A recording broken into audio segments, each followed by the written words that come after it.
I want to talk shoes. I'll be a little bit more specific. I want to talk to you about shoes, but I want to learn from you about shoes because everybody has an opinion on their favourite shoes for their favourite situations. Let me be a bit more specific. You see, a lot of runners have a lot of different pairs of shoes, and the shoes that they wear can depend very much on the situation that they're in. For example, are you doing an easy and relatively short base training run? Because there are shoes for that, but there are also maybe different shoes for longer base training runs. Or even maybe you want to spice it up a bit and you want to use a shoe for a tempo run.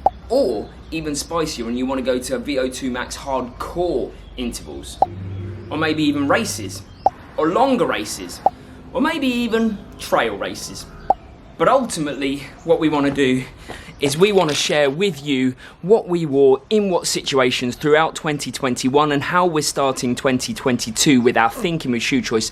But we want to learn from you, and we want people that watch this video to learn from you. So in the comments, why don't you tell us what your favourite shoes are for what distance or what situation and why? Because A, I'm keen to try out some more trainers and really see what's out there, but also other people might be struggling, they might be newer on their running journey, and they might want some suggestions for trainers that they could try depending on how they run.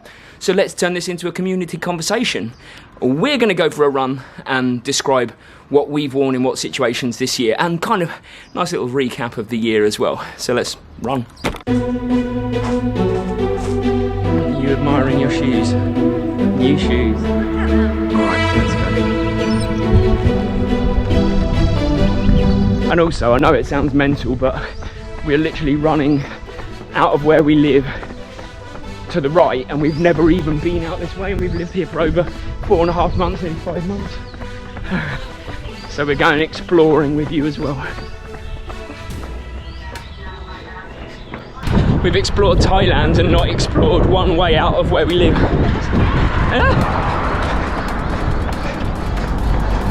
So how about this for structure? What we'll do is we'll talk about in order of paces or distances that we run, I think, starting with our easy runs and our shoe choices for our easy runs, because actually even my easy runs I have a couple of different choices depending on the length of the easy run. Yeah. So what I'm wearing right now are my current go-to for shorter, basier runs, and I've gone through a few different trainers this year. These are the Hoka Cliftons. They're like your good, everyday, all-purpose, nice shoes to run in.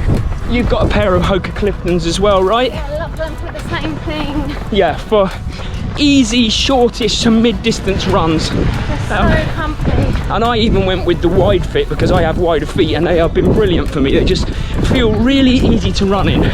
And we both went through, we had Pegasus, Nike Pegasus, right? Yeah. You didn't get on with those at all. No. And I didn't mind them, you know, they could have been better. And I did also try the Adidas SL20s, but they just did not provide me with enough cushioning, I didn't feel.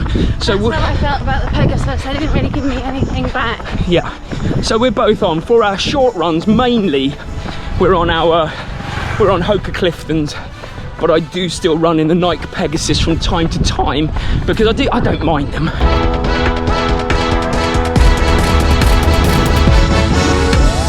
And while we do our usual of walking past dogs, never running past, don't want to startle them, what's your goat of long distance easy running, Mare? That's an easy one. Go on. It's the A6 Gel Nimbus.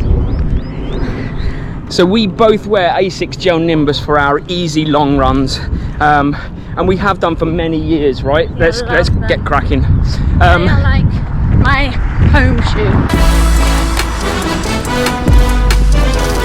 Yeah, Like my go-to. yeah, I think so. I used to actually race in Gel Nimbus, as did you, right? Yeah. And it was a progression. What we did is I started with Cumulus, and they felt a bit stiff, the Gel Cumulus, for my gait.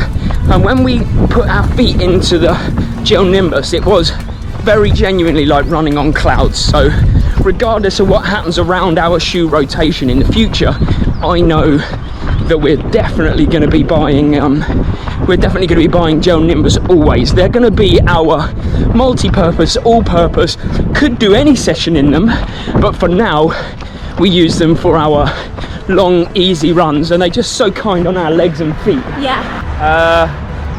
Turn around. We've got 2k in and reached a very busy road. Let's turn around and go back the other way and talk about interval-y, tempo-y, spicier type shoes that are still not race shoes. We'll get to the race shoes. Yeah. How long ago were we just wearing gel Nimbus? We were just gel Nimbus, then we introduced fast race shoe, but we didn't introduce anything in the middle until recently. Let's get cracking. Like Mary said, this is kind of new territory for her, and reasonably still new for me is introducing a shoe that is fast and is reactive and feels still comfortable, but it's not your race shoe. It's something that you can do harder interval sessions or tempo sessions in.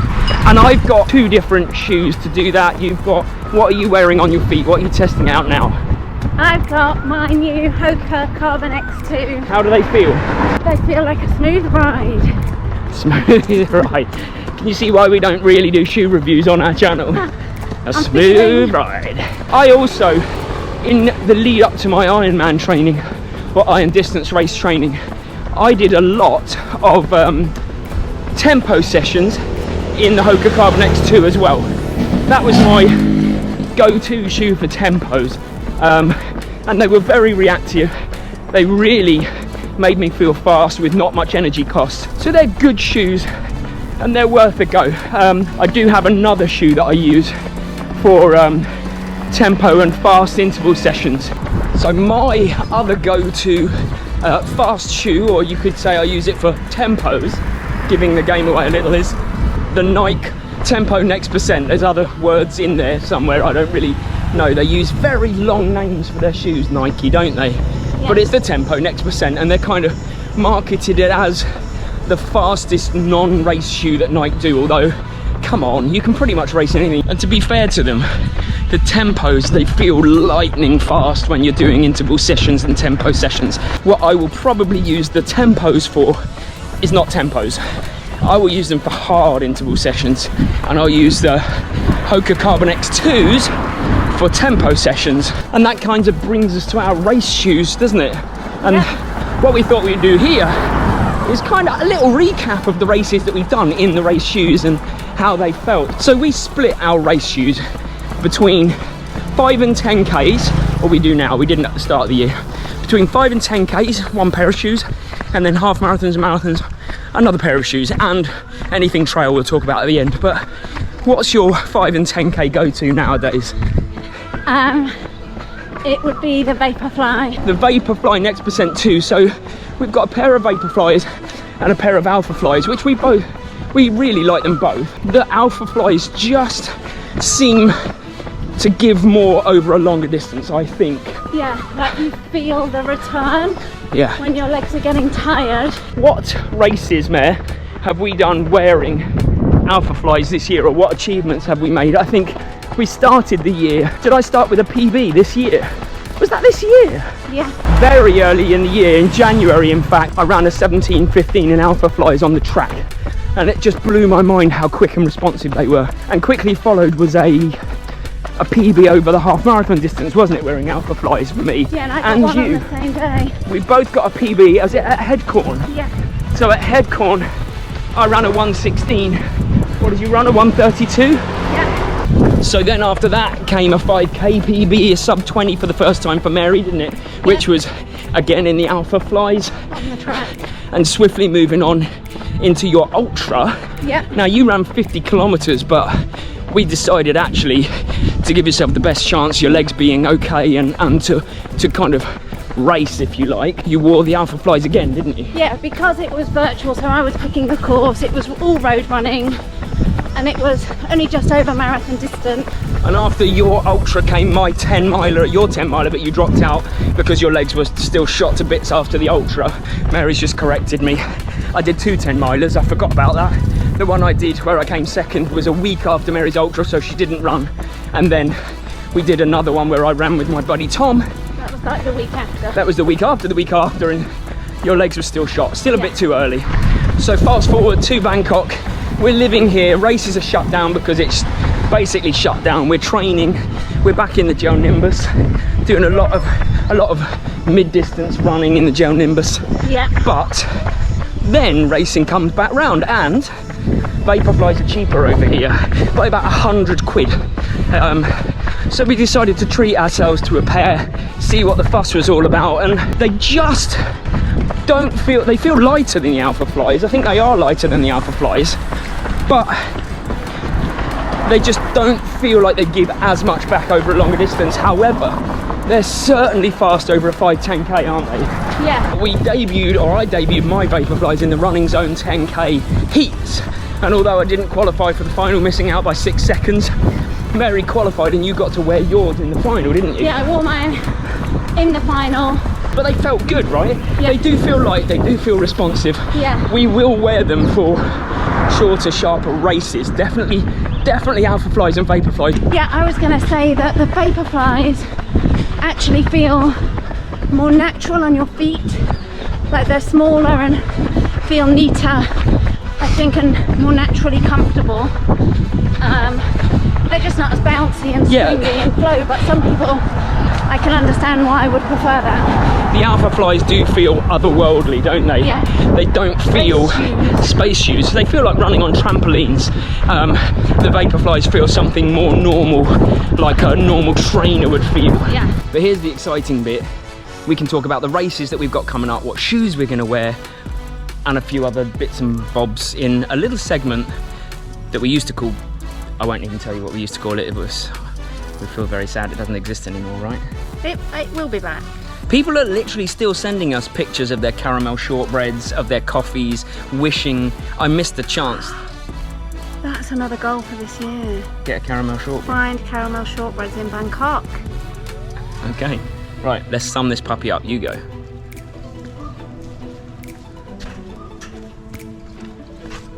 And I know you've been waiting for it, so welcome back to Balcony Chat. One of our big aims in 2022 is to find caramel shortbread and kind of bring car chat back properly.